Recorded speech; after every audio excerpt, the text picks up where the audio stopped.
We are on the eve, it looks like it could be tonight, the confirmation of our friend, our secular correspondent, if you will, Tulsi Gabbard, to be director of national intelligence. But that is not stopping some of your favorite characters from taking some final shots to try to not have her be confirmed.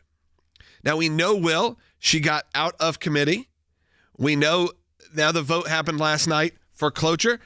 So discussion has to start wrapping up. Right. And it could be as early as midnight tonight that we will have, and maybe earlier, but midnight tonight, it has to start to have that confirmation vote for Tulsi Gabbard. But of course, that did not stop people from going on. Of course, you're going to hear from who's your favorite? That's right, Adam Schiff. Still around. Adam Schiff is still around right now. He made his way onto MSNBC. We watch it so you don't have to. Let's hear what he had to say about Tulsi Gabbard just this morning. She has echoed Kremlin talking points about the origin of the war against Ukraine. She's pushed out Russian propaganda about U.S. biolabs in Ukraine, one of the pretexts that Russia wanted to use for its invasion, to the point where RT, Russia Today, this propaganda outfit, is praising her to the degree that advisors close to Putin refer to her as our girl, an interesting diminutive for someone who might be leading U.S. intelligence agencies.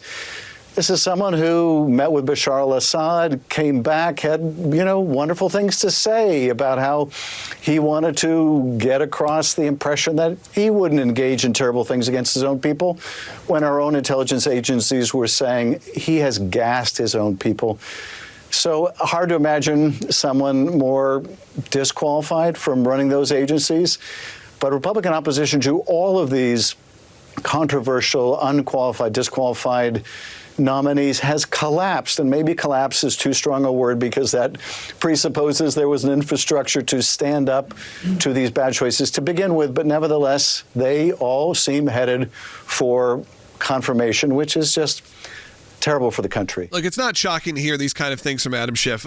He has been notoriously a troll, saying he has evidence when he doesn't, has been one of these few people who really you can't trust, you can't even listen to. And, Will, when you hear this about, obviously, our friend and our colleague, Tulsi Gabbard, who is on the eve of a big moment, and you hear these worn-out talking points that she's answered a million times, and the responses have been all stellar whenever they've questioned her about any of her dealings in the past. My favorite part of this is that Adam Schiff accuses her of pushing out Russian propaganda, and then in the very next breath starts reading Russian media headlines. Which is it, Adam Schiff? Is state media from Russia propaganda and misinformation, or is it something to be believed? Because you're saying Tulsi does that, but then you read Russian media and say we should take it at face value. Yeah, it's very confusing. Which one is it? Let's hear again from him. This is a different clip on MSNBC as well. Make no mistake, Ms. Gabbard is entitled to her own personal opinions. She can apologize for Assad or Putin or any other murderous dictator to her heart's content. But we're not considering Ms. Gabbard for some position in which her bizarre fondness for foreign despots is beside the point. She is not the nominee for Postmaster General. We're considering her for one of the most important jobs in our intelligence community. And for that, Tulsi Gabbard is a walking five-alarm fire and must be rejected, must be. I mean, if he says she's a walking five-alarm fire, I think maybe we go, okay, then she's the right person for the job. Now. Because if you've made Adam Schiff this uncomfortable, I feel like you are going to be actually representing the American people. That's right. And last night, we do need to let people know what happened. Yeah. Around 5:30 Eastern time, they began the vote for the cloture. That would bring an end to debate on a measure, or in this case, a nominee.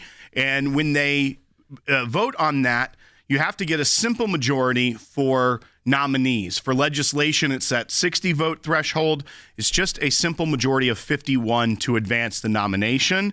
And what happened was they opened it up, and these votes take a while because they have to have most of the Senate vote. And It's not like a legislation vote where everyone's in their seat, or even a nomination vote, like a final. They're wandering in and out. I was trying to watch it. It took more than an hour for them to get through it. However, the final tally was 52 to 46 for to invoke cloture, which then sets a 30-hour clock to wrap up debate.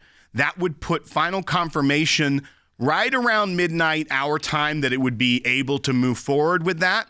That is, if the Democrats decide we don't need all 30 hours, we just want this to be over with so we can move on to the next one, they could come to an agreement to end it earlier. I don't see them doing it, but they could do it at midnight, around midnight, and force the Democrats to have to come vote as sort of punishment for how they drug out the process, or they could wait until Wednesday morning and wake up and go in and vote. But as soon as they vote for final nomination, for final confirmation, then they will move on to RFK Jr. They will do similar. They'll do a cloture vote and then final confirmation if he makes it through that. That 52-46 number, some people may be like, that doesn't add up to 100. There's 100 senators. 2 didn't vote, 1 Republican and 1 Democrat. Senator John Fetterman was not there for the cloture vote, nor was Senator Tillis.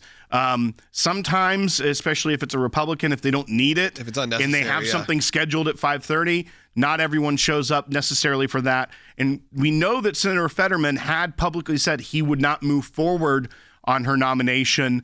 So perhaps also the Republicans knew they had a little bit of buffer there if he wasn't going to be there. But in the end, she got over 51, or she got to 51, got to 52. Senator McConnell, which had been a concern for some people, did vote to invoke cloture. That doesn't necessarily mean he is a vote for confirmation. Yeah, it could just be, I'm done with debate. He did the same with Pete Hegseth. Yep. He voted to move it forward, saying there's no reason to continue to debate this or to be the person that stonewalls it per se, but doesn't necessarily mean they're going to vote for the final. But she had enough, and all the senators that had made public statements about voting for her did vote for cloture last night. No defections.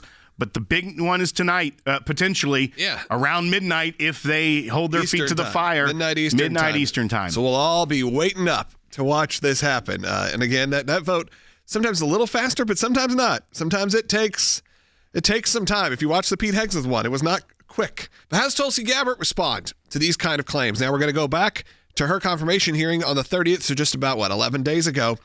Take a listen to Tulsi Gabbard. You may hear lies and smears in this hearing that'll challenge my loyalty to and my love for our country. Those who oppose my nomination imply that I am loyal to something or someone other than God, my own conscience, and the Constitution of the United States, accusing me of being Trump's puppet, Putin's puppet, Assad's puppet, a guru's puppet, Modi's puppet, not recognizing the absurdity of simultaneously being the puppet of 5 different puppet masters. The same tactic was used against President Trump and failed. The American people elected President Trump with a decisive victory and mandate for change. The fact is, what truly unsettles my political opponents is I refuse to be their puppet. So that is some pretty strong words from Tulsi Gabbard. We are so excited to announce the ACLJ's brand new app, completely redesigned to provide you with the best tools available to partner with us at the ACLJ. You can watch the daily Seculo program, sign the petitions, customize your ACLJ membership experience, donate with the click of a button, and receive up-to-the-minute critical updates that the mainstream media can't censor. Just scan the QR code on your screen or go to your phone's app store, search ACLJ, and click install. It's that simple.